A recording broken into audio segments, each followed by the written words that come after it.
Brought to you by the biggest real-time strategy game on a fully persistent MMO galaxy, Novus Eterno. Play against thousands of other players in an endless universe of galaxies where your strategic decisions have real consequences. Coming this spring, you can help back Novus Eterno on Kickstarter or learn more at novuseterno.com. Hey guys, I'm Brandon Farmahini and here's some news. Now, don't get deja vu, but EA has been hit with a class action lawsuit that alleges they artificially inflated their stock by misleading investors about the quality of Battlefield 4, and that several of their senior executives at the company took that opportunity to offload stock while it was at its peak. This is an entirely different case than the one we reported last week, though it bears several striking similarities. The suit is being brought up against the video game publisher by law firm Rodman, Scaler, Rudman & Dowd, LLP, on behalf of stockholders who purchased EA common stock between July 24th and December 4th, the same date range in the other case that's being investigated. Weird. This case also alleges that EA misled investors about the quality of Battlefield 4, but goes further by claiming that at least 5 senior executives offloaded a combined 164,000 shares of their stock between July 25th and August 19th, when it was at its highest, which could very well indicate SEC fraud. EA stock peaked in August in anticipation of the game's upcoming release, and EA even raised its financial expectations on October 29th when the game launched. But the game came out with game-breaking bugs across all platforms, and on December 4th, EA announced that work on all Battlefield content would be halted until the bugs were fixed.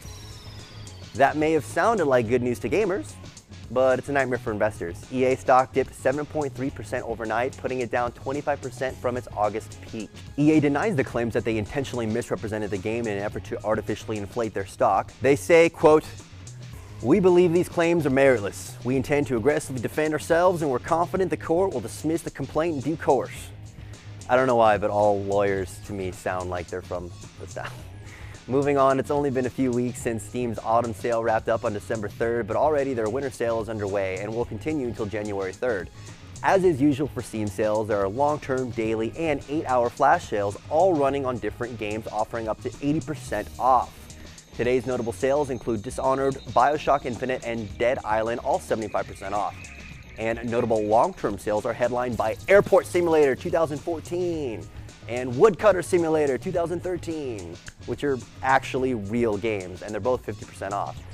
As far as games you might have heard of, Dive Kick is 75% off in case you want to practice for a potential future showdown on the Gauntlet.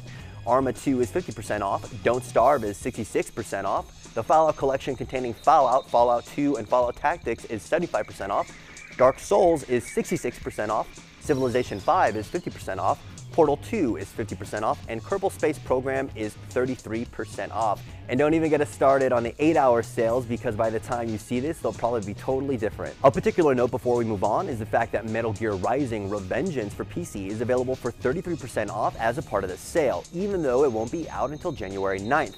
Previously, Konami has been reluctant to offer a specific date, but now both Steam and Amazon have, so you could start getting excited.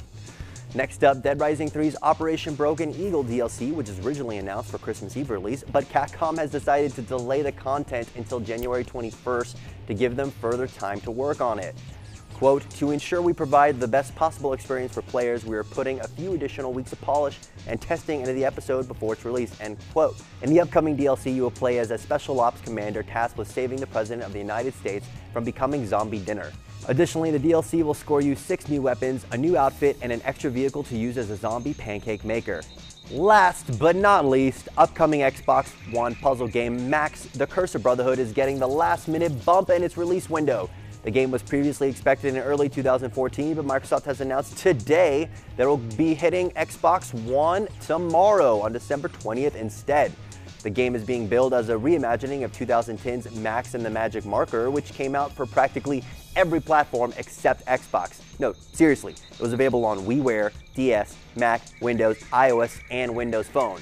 But after Microsoft bought the Danish studio Pressplay last year, they've been working on the title. In the game, you'll play as the title character Max, who sets out on a mission to rescue his younger brother who's been kidnapped after Max wished him away. Very Labyrinthish, really. Unlike Labyrinth, Max uses a magic marker that actually is magic to draw his way through obstacles on his journey. The game is also planned for release on Xbox 360, but the date has not yet been announced. And that's all the news for today. What games are you planning on picking up in the Steam sale? Or will you use it as a last-minute holiday shopping opportunity for the gamer in your life? Let us know in the comments below. Then check out roosterteeth.com for the newest episode of our gaming podcast, The Patch. Thank you.